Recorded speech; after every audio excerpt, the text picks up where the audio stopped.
I wrote a novel. I wrote a novel and it was published. I wrote a novel and it cruised onto the New York Times bestseller list.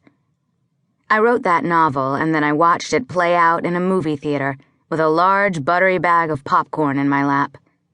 My novel that I wrote. I did it all alone because that's how I like it. And if the rest of the world wants to pay for a peek into my discombobulated mind, so be it. Life is too short to hide your wrongs, so I hide myself instead. It's my 33rd birthday. I wake up in a cold sweat. I'm hot. No, I'm cold. I am freezing. The blankets tangled around my legs feel unfamiliar, too smooth. I pull at them, trying to cover myself. My fingers feel thick and piggy against the silky material. Maybe they're swollen. I can't tell because my brain is sluggish and my eyes are glued shut, and now I'm getting hot again. Or maybe I'm cold.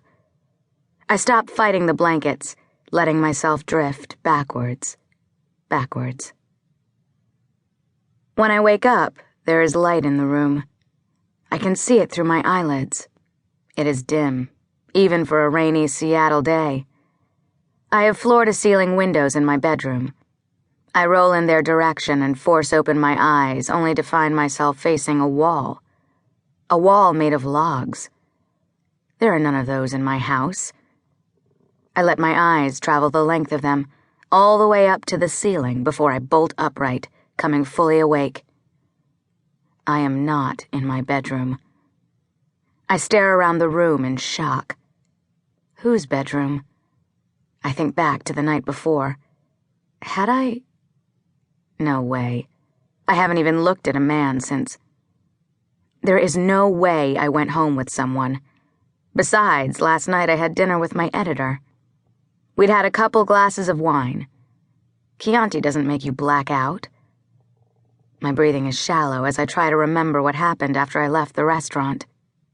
Gas. I'd stopped for gas at the Red Sea service station on Magnolia and Queen Anne. What after that? I can't remember. I look down at the duvet clutched between my white knuckles. Red. Feather. Unfamiliar. I swing my legs over the side of the bed and the room wobbles and tilts. I feel sick right away. Day after a huge drinking binge sick. I gasp for air, trying to breathe deeply enough to quell my nausea. Chianti doesn't do this, I tell myself again. I'm dreaming, I say out loud. But I'm not. I know that. I stand up and I'm dizzy for a good 10 seconds before I am able to take my first step. I bend over and vomit. Right on the wood floor. My stomach is empty, but it heaves anyway. I lift my hand to wipe my mouth and my arm feels wrong, too heavy. This isn't a hangover. I've been drugged. I stay bent over for several more seconds before I straighten up. I feel like I'm on the tilt-a-whirl at the fair. I stumble forward, taking in my surroundings. The room is round.